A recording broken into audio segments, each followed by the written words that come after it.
आवास आर्य समाज मंदिर से। सबसे पहले माननीय रोशनलाल जी से एक सवाल करना चाहता हूं। स्वामी दयानंद सरस्वती ने जो अपनी जीवनी में लिखे 7 प्रकाश में, उसमें श्री कृष्ण जी को योगी राज श्री कृष्ण का है, जबकि कि उनकी कोई बीवियां नहीं थी, एक के अलावा। उनका नाम था रुक्मणी और उनसे ही बच्चा पैदा हुआ था पदुम। इन्होंने एक इल्जाम लगाया आर्य जाति पे कि श्री कृष्ण जी की 11,000 पत्नियां थी। कृपया आप समाधान करें और इसका जवाब आप पूर्ण लें इनसे कि इन्होंने जो इल्जाम लगाया है क्या वो सही है या गलत है। जवाब के लिए इंशाल्लाह मैं हाजिर हूं। इधर सवाल मुझसे पूछा जाएगा इंशाल्लाह। शंकराचार्य अगर चाहते मैं जवाब के बाद इजाफा करना चाहते हैं मैं उन्हें दे दूंगा इंशाल्लाह। मैं भी तालिब इल्म हूं अल्हम्दुलिल्लाह, सिर्फ कुरान का नहीं, वेद का भी, महाभारत, रामायण इंशाल्लाह। पहले आपका सवाल दूंगा इंशाल्लाह, बाकी जो शंकराचार्य ने कहा उसका भी जवाब दूंगा। भाई साहब ने कहा कि जो मैंने इल्जाम लगाया कि कृष्ण के 16,000 से ज्यादा बीवी थी, वो इल्जाम ने वो आपके महाभारत में लिखा हुआ है। और कृष्ण की एक बीवी ने 8 बीवियां थे, 8 बीवियां थे, उसमें से रुक्मणी थी, 8 बीवियां थी। उसके बाद 16,100 जब जंग के हालत के अंदर उनने 16,100 से शादी की। ये लिखा है महाभारत के अंदर अनुशासन पर्व में। मैं आपको हवाला दे रहा हूं। किसी भी धर्म में, किसी भी मजहब में जब आप तकरीर करते हैं, जवाब देते, उसका हवाला होना चाहिए किताब से। मैं कहता हूं या कोई स्वामी कहते या शंकराचार्य कहते, उसकी वैल्यू 0 है। मैं कुछ कहता हूं इस्लाम में, उसकी वैल्यू 0 है। मैं हवाला दूंगा कुरान और सही हदीस का। तो मेरे तकरीर में जितनी भी मैंने बात इस्लाम के मुतालिक की, उसका हवाला दी। चैप्टर नंबर सूरह माइदा चैप्टर नंबर 5 वर्स नंबर 1, या सही बुखारी वॉल्यूम नंबर 4 हदीस 46। तो ये जो हवाला मैं दे रहा हूं, ये महाभारत में लिखा हुआ है अनुशासन पर्व में कि श्री कृष्ण ने 16,100 एक साथ में, 8 पहले थे, तो वो 8 को जुड़ के कुल मिला के होते हैं 16,108।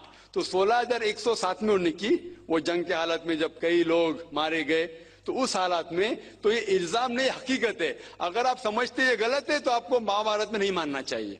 और जो लोग ने अभी तकरीर किया, मेरी तकरीर के बाद माशाअल्लाह जब शंकराचार्य ने कहा और शुरू किया, उन्होंने पूरी तकरीर में एक अरबी की आयत की तिलावत की, आयत या अरबी बोलें कलमे की तिलावत की, और एक संस्कृत की तिलावत की। और कई लोग ने जब उन्हें कहा ला इलाहा इल्लल्लाह मुहम्मद रसूलुल्लाह, जब उन्होंने कहा कलमे शहादत ला इलाहा इल्लल्लाह मुहम्मद रसूलुल्लाह, बहुत लोग ने ये समझा होगा कि जो कह रहे हैं शंकराचार्य वो मुसलमानों को बहलाने के लिए कह रहे होंगे। उनकी क्या नियत थी अल्लाह वालम, मैं नहीं जानता, मैं उनकी नियत के ऊपर शक नहीं कर सकता हूं। लेकिन क्योंकि मैं तालिब इल्म हूं इस्लाम और दिगर मज़ाहिब का, मेरे दिमाग में फौरन जो वो कह रहे थे कि ये एक कलमा वेद का निचोड़ है, पुराना का निचोड़ है, जो वो कह रहे थे, फौरन मेरे दिमाग में वो श्लोका याद आने लगे। और शंकराचार्य बिल्कुल सही कह रहे थे। उनकी नीयत क्या थी अल्लाह आलम, लेकिन वो बिल्कुल सही कह रहे थे कि अगर आप हिंदू मजहब की किताब पढ़ेंगे, उन्हें सही कहा कि हिंदू मजहब, ये नाम जो हिंदू है ये ब्रिटिशर्स ने दिया है, अंग्रेज लोग ने दिया। ये हिंदू लफ्ज जो है अंग्रेजों ने दिया है, सही नाम होना चाहिए वेदांती से सनातन धर्म। ये हिंदू जो नाम है ये हिंदुइज्म अंग्रेजों ने दिया। हिंदू नाम सबसे पहले पर्शियन लोग ने जब आए थे हिमालय के जरिए, और जो अरब लोग आए थे हिंदुस्तान में, उन्होंने नाम हिंदू दिया। और आप इंसाइक्लोपीडिया ब्रिटानिका में पढ़ेंगे वॉल्यूम नंबर 20 रेफरेंस नंबर 581, उसमें कहा गया है कि Hinduism is a group of beliefs for people living in India. तो हिंदुइज्म जो लफ्ज है ये अंग्रेजों ने दिया है, सही लफ्ज होना चाहिए सनातन धर्म। और बिल्कुल सही है कि सबसे ऊंची किताब हिंदुइज्म में वेद और उपनिषद पुराना। अगर आप पढ़ेंगे छंदोग्य उपनिषद अध्याय 6 सेक्शन नंबर 2 श्लोका नंबर 1, उसमें लिखा गया है एकम एविदित्यम, भगवान एक ही है, दूसरा नहीं है। श्वेताश्वतर उपनिषद में लिखा हुआ है अध्याय 6 श्लोका नंबर 9 में नाच्यस्य कशिज जनिता न चदीपा, ये संस्कृत कोटेशन है। इसके मानी होते कि उस भगवान का कोई रब नहीं है, ना कोई वालिदैन है, उसका ना कोई पालने वाला है, ना वालिद है ना वालदा है। आगे आप पढ़ेंगे लिखा हुआ है श्वेताश्वतर उपनिषद में अध्याय 4 श्लोका नंबर 19 में न तस्य प्रतिमा अस्थि, उसके जैसा कोई भी नहीं है। और सारे किताबों में से तो सबसे ऊपर किताब है जिस तरह शंकराचार्य ने कहा वो है वेद, और 4 वेद है, ऋग्वेद, यजुर्वेद, सामवेद और अथर्ववेद। यजुर्वेद में लिखा हुआ है अध्याय 32 चैप्टर नंबर 32 श्लोका नंबर 3 वर्ष नंबर 3 में लिखा है न तस्य प्रतिमा अस्ति, उसका ना कोई अक्ष है, ना कोई बुत है, ना कोई तस्वीर है। उस भगवान का ना अक्ष है ना तस्वीर है।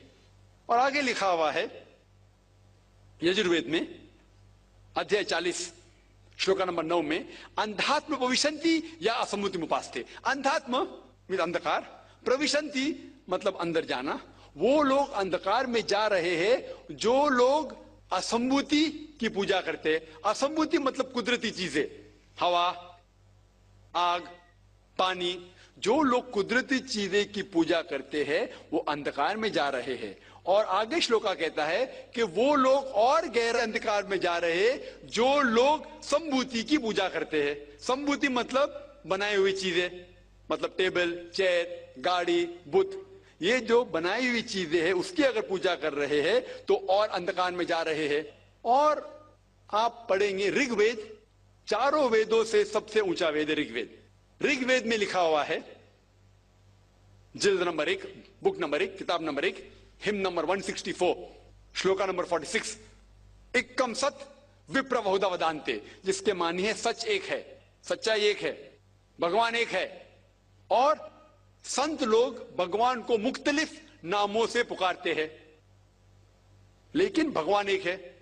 और जो उनने संस्कृत में श्लोक पढ़ी वो आदि श्लोक थी, पूरी श्लोक में पढ़ूंगा इंशाअल्लाह। वो श्लोक जो उन्होंने पढ़ी वो ब्रह्म सूत्र है, हिंदुइज्म के ब्रह्म सूत्र है। एकम ब्राह्म द्वितीया नास्ते, आदि पढ़ी, पूरी है। एकम ब्राह्म द्वितीया नास्ते नहना नास्ते नास्ते किंचन, जिसके मानिए भगवान एक ही है, दूसरा नहीं है, नहीं है, नहीं है, जरा भी नहीं है।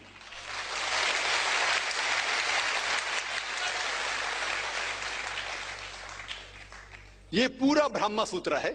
वक्त की किल्लत की वजह से उन्हें आधा पढ़ा और मुझे ऐसा लग रहा था जैसे कि उनने मेरी एक तकरीर सुनी जिसका मौजू है similarities between Hinduism and Islam. Hinduism और इस्लाम में यकसानियत। ये हो गया पहले पाठ कलमा का, ला इलाहा इल्लल्लाह, ना कोई माबूद है अल्लाह के सिवा। अब दूसरे पाठ है मोहम्मद सल्लल्लाहु अलैहि वसल्लम, मोहम्मद रसूलुल्लाह, मोहम्मद सल्लल्लाहु अलैहि वसल्लम रसूल है। और अगर आप पढ़ेंगे, इसके ऊपर एक तकरीर में दी है सिर्फ मोहम्मद सल्लल्लाहु अलैहि वसल्लम के बारे में जिक्र दीगर मज़ाहिब की किताबों में, खुसूसन हिंदुइज्म के। और अगर आप पढ़ेंगे